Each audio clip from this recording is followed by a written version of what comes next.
அழகே அழகே சீரியலில் டுடே எபிசோடில் நம்ம தங்கராஜ் இருந்துட்டு ரேவதியை போட்டு பட்டாது பாடுபடுத்திக்கிட்டு இருக்காங்க. உனக்கு எவ்வளோ தைரியம் இருந்தால் குழந்தைங்கள என் அம்மா கிட்ட விட்டுட்டு நீ மட்டும் ஜாலியாக பேகை தூக்கிக்கிட்டு உங்கள் அம்மா வீட்டுக்கு போயிட்டு உங்கள் அண்ணியோட பிறந்தநாளை கொண்டாடி இருப்பேன்.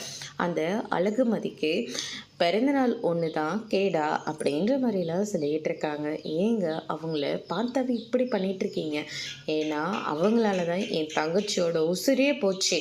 ஆனால் அதை பற்றி கொஞ்சம் கூட கவலைப்படாமல் அந்த வீட்டுக்கு போயிட்டு அந்த அழகுமதிக்கு பிறந்தநாள் கொண்டாடிட்டு வந்திருப்பேன். உனக்கு எவ்வளோ தைரியம் இருந்திருக்கும்? உன்னை கொஞ்சம் ஃப்ரீயாக விட்டது என்னுடைய தப்பாக போச்சு அப்படின்னு சொல்லிட்டு இப்போ பாரு உனக்கு என்ன தண்டனை கொடுக்க போகிறேன்னு அப்படின்னு சொல்லிட்டு வீட்டை பிடிச்சி கழுத்தை பிடிச்சி வெளியே தள்ளுறாங்க. வீட்டை விட்டு இன்னைக்கு நைட்டு ஃபுல்லாக வெளியவே கடை, உனக்கெல்லாம் அப்போ தான் எல்லா கொழுப்பும் அடங்கும் அப்படின்னு சொல்லிட்டு கதவை சாத்திட்டு போயிடுறாங்க. அதுக்கடுத்து தான் பார்த்திங்கன்னா இந்த சைடு நம்ம பாக்கியராஜ் மலரோடு சேர்ந்துக்கிட்டு ரொம்பவே சந்தோஷமாக அவங்களுக்கு ஆசைப்பட்டது எல்லாத்தையும் செஞ்சுக்கிட்டு இருக்காங்க.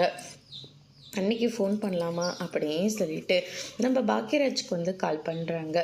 கால் பண்ணோடனே என்னங்க ரேவதி இந்நேரத்தில் கால் பண்ணியிருக்கா அப்படின்னு சொல்லிட்டு கேட்கவும் என்னன்னு தெரியலையே அப்படின்னு சொல்லிட்டு தங்கராஜ் ஏதாவது பிரச்சனை பண்ணியிருக்கவா, எதுக்கும் கேட்டு பாருங்க அப்படின்ற மாதிரி சொல்கிறாங்க. நடந்த எல்லா விஷயத்தையும் சொல்கிறாங்க. இது கேட்டு அவங்களும் ரொம்பவே அதிர்ச்சி ஆகுறாங்க. அதோட இன்னைக்கான ப்ரமோ முடிச்சிருக்காங்க.